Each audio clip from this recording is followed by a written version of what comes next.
What's going on, everyone? Mike Kadlick, Tayler Kyles here for CLNS Media outside of Gillette Stadium, down here for the Patriots bye week. The Patriots are off, but we are not here at CLNS Media as we get you through the remainder of this 2024 season. A reminder, we are powered by Prize Picks and Game Time. Head over to Prize Picks, use code CLNS for $50 instantly when you play $5, and head over to Game Time, use code CLNS for $20 off your first purchase. Terms apply. All right, Taylor, 4 games left in this 2024-2025 season. The Patriots at 3-10 have a lot to prove. So what we're going to do here is go through each of our top 5 players on the Patriots with the most to prove as this season goes on. And I'm going to start with, I think, the most obvious one. It's wide receiver Jalen Polk. Yeah. Second-round pick for this Patriots offense. Someone who, when we were down here a couple of months ago up on the stoop previewing this entire season, I said that Jalen Polk could sneaky be a 1,000-yard wide receiver. He has been the exact opposite of that. He has not been entrenched in this offense whatsoever. They're trying to get him going. Hasn't happened. Mental mistakes, physical mistakes, the whole 9 yards really for Polk. It has not been great for the rookie. So I think they get him out here. Gerard Mayo mentioned the other day that they're going to try and get these rookies out to see what they can do to improve on this season. I think Jalen Polk is number 1 on my list. Taylor, your number 1, Layden Robinson, the guard. Yeah, another rookie that we haven't seen a whole lot of. When we have seen him, it's been pretty bumpy. Now, Gerard Mayo said in the last game, obviously in that loss to the Colts, where he started left guard for the first time, that he did see some improvement. I think you saw some of that in pass protection, not quite as spotty as it was when he was benched against the Tennessee Titans. Obviously had his hands full with Jeffrey Simmons there. But at the same time, especially at left guard, a new position for Layden Robinson, if you look at free agency, Trey Smith looks like he's going to hit the market, just might price himself out of Kansas City's range. So if you end up going after someone like those top free agents and you just say, you know what, no position is safe on our roster, we just need to get the best talent we can in here, Layden Robinson's going to be fighting for his job. Mike and one who's entrenched at right guard, at least for now. Obviously, you never know what next week's going to bring, but Layden Robinson needs to prove that he can be a consistent left guard so the Patriots can potentially be able to use those resources elsewhere. Maybe they don't need that left guard, but he's going to have to be more consistent in pass protection. As a run blocker, needs to be better on his combos. A lot of the times he would 1-2 with Darian Lowe, not get a ton of push, and then get into the second level, know where your target is and be able to take them out. Again, he was at another position, seeing things through a different lens. Hopefully he can get some solid momentum to close this season, give the Patriots some confidence in what he can do moving forward. All right, my number 2, Javon Baker, the fourth round rookie wide receiver for the Patriots. Coming into this season, after draft season, we were so excited about Polk and Baker. Both those guys doing next to nothing so far. I mentioned Gerard Mayo earlier saying that they want to get these guys on the field. Baker is someone who really hasn't seen a lot of time at all, was inactive for a couple games early on. Alex Van Pelt said they want to try and get his head on straight as far as knowing and understanding the offense and not making as many mental errors. He's someone who I think, throw him a 9-ball, throw him a post. We saw it in the preseason. Drake may hit him in the breadbasket, just missed it. So somebody who I think they can get rolling here. You want to see what you have in these guys. They haven't seen enough out of these rookies. It's been Kendrick Bourne, Kayshon Boutte, that group of players. Demario Douglas we've obviously seen in that wide receiver room, but Polk and Baker next to nothing, so we need to see a lot from both those rookies. All right, switching to the defensive side of the ball, Taylor, your number 2 is cornerback Alex Austin. Yeah, so the Patriots' number 2 outside cornerback position has been in flux pretty much all season. Obviously, Jonathan Jones has been there for the most of the year, but he's been inconsistent. Really, that Rams game, one of the worst of his career, is the one that really sticks out to you, but at the same time, he's going to be a free agent this offseason. Even if he comes back, you probably don't want him playing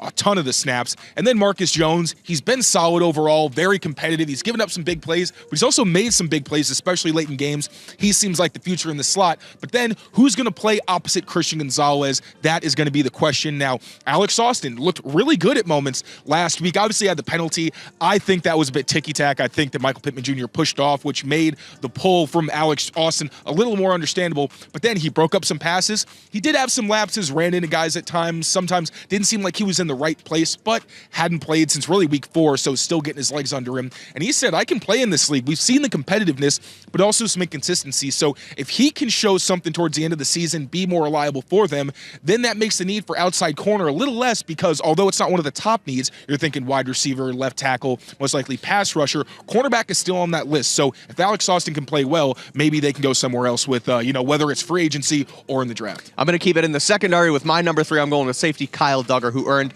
himself a contract extension from this new regime this offseason. offseason, but has not been the same safety we've seen in New England in years past. Dealt with an injury, but also just hasn't looked comfortable in the back of that secondary. Now, he hasn't had Jabril Peppers by his side for a majority of the season. Lose a guy in Adrian Phillips who has been here the last couple years, and we just have not seen the same out of number 23. A lot of miscommunication errors in the back end, and a room that also now has just Marte Mapa, who's been struggling, Jalen Hawkins, and Del Pettis, an undrafted rookie free agent. So you want to make sure you have something in that back end heading into this all-important free agency offseason in 2025. I want to see Kyle Duggar cement himself in the back end of the Patriots secondary. Tayler, we will keep it with you. We're going to go back to the offensive side of the football. Left tackle Vidarian Lowe, your friend. Yeah, no, my friend. I'm a professional, not a friend, but he's a hard guy to root against. If you watch any interview with him, he really is a wonderful human being. Sure. You can see why. When he caught that touchdown, everybody was excited for him. It's things like that you really see why. Also, the hard work that he's put in. This is a guy who this summer, when he entered the rotation in the left tackle competition, we were thinking, okay, this has to end at some point, right? Caden Wallace is going to get in there sooner rather than later, and then Vidarian didn't go anywhere. And I asked Elliot Wolf when we got to speak to him in the offseason, well, what did you see in Vidarian? Is this someone that you thought could be a starter? What was the deal there? And they said they thought if his hand fighting improved and he really maximized the length, which was a big strength of his coming out of college, that he could potentially be a starting caliber player for them. Now, I will say he has been inconsistent. The penalties have been an issue throughout the season. Run blocking really hasn't been a strength of his, especially in the outside zone scheme. Been some positive flashes, but again, you'd like to see more on a down-to-down basis. But in pass protection, he's been league average. There's really not a whole lot to complain about. Now, against the really elite pass rushers like a Jared Verse, is he hanging on for dear life? Yes, absolutely.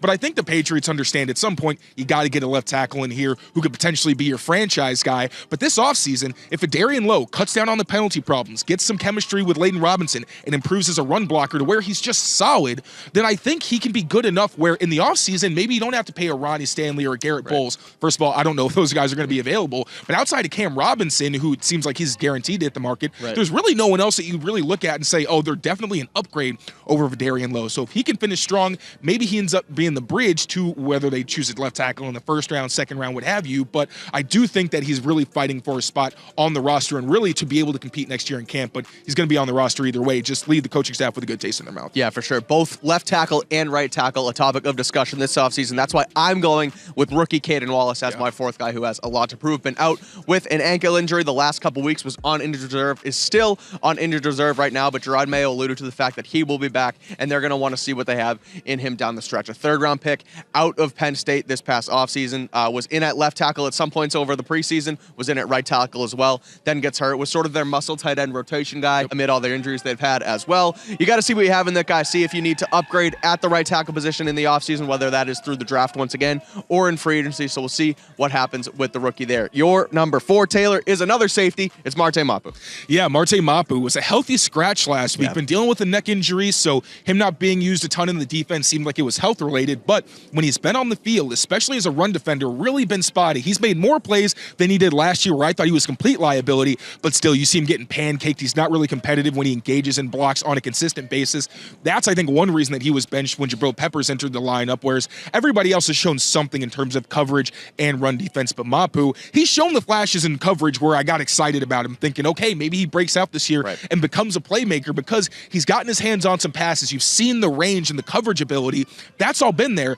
But one, I think his usage could be better. I think that he needs to be basically a Devin McCourty for you, where he lives in center field, he lives in that deep area, but he also, when he is in the box, is more of a tight end eraser, where he can use his athleticism man-to-man and take out those guys. I really don't like when they use him in those 3 safety nickel packages. Don't put him in situations where he has to defend the run, especially when he's in the box. That said, his execution needs to be consistent, period. There's been times in coverage where it seems like he's lost the play, especially on play action. So some coverage lapses that have been on him. In year 2, I was hoping that we would see less of those. That hasn't been the case in his limited sample size. So we really need to see more from him, because another top free agent is going to be Javon Holland. Now, if Mapu doesn't show you anything, Kyle Duggar's struggling, there's really not a whole lot of reason to say, no, we don't need a Javon Holland. So Marte Mapu, we got to see more. 2 more guys on the offensive side of the football with tons of proof. I'm going to start with Cole Strange, the interior offensive lineman, played a lot of guard, has not played center yet in his Patriots career, did work out there at the Senior Bowl a couple years ago before before he was drafted. First-round pick for the Patriots in 2022 and has been in and out of the lineup with these injuries, missed all season long with a torn patellar tendon. Sounds like he's going to come back down the stretch. They opened his practice window a couple weeks ago. He's set to be activated, I believe, this week is where the timeline lines up. So we'll see if they can get him in there. But someone who David Andrews has mentioned, Gerard Mayo has mentioned, even Cole Strange himself has mentioned that they've worked him out at center. Could we potentially have a center of the future in our hands here in Foxborough? We'll see if they end up letting him take over for Ben Brown a little bit, whether they put him at left guard. If your guy, I keep saying your guy, I don't mean your friend. I'm a professional. No, but he was one of your guys with a lot to prove, so we'll see if they put him in there at left guard as well. I'm excited and not nervous, but kind of skeptical to see what we have in Cole Strange, whether he is someone in this offensive line room for the future or if he is someone who, frankly, ends up being just another first-round bust here in Foxborough. Okay, Taylor, wrap it up. Your last one is Antonio Gibson, the backup running back here. Yeah, Antonio Gibson. He hasn't gotten a whole lot of opportunities in recent weeks, but he's absolutely made the most of him. Very small sample size from him, but he's been a top 10 back by most efficiency metrics, done a great job breaking tackles, been looking really good also in the Patriots outside zone scheme. So if Ramondre Stevenson, who has hit a bit of a wall this season, which makes sense because he was hitting the wall for pretty much an entire month, one of the only running backs in the league with a negative yards before contact percentage. So he's kind of slowing down a little bit towards the end of the year. Give more of that load to Antonio Gibson, especially as a receiver. We haven't seen a whole lot of him there. Right. Thought he was going to be a difference maker in the passing game. So more outside zone Antonio Gibson, let him break some tackles, show his juice. And also as a receiver, maybe spread around with formation, give him some screens, just more activity, because the juice that he brings is something you don't have in many other spots on the roster. A lot to prove with this Patriots team heading down the stretch in the bye week right now at 3-10. 4 more games to go. That is our top 5 players, myself and Taylor, with a ton to prove down the stretch for this Patriots team. We'll see if they can do so. Keep it here on Patriots Press Pass for all of our Patriots coverage as they continue on their 2024 regular season. Make sure to subscribe to Patriots Press Pass for all your Patriots news and updates on YouTube. And for all our written work, make sure you check out clnsmedia.com.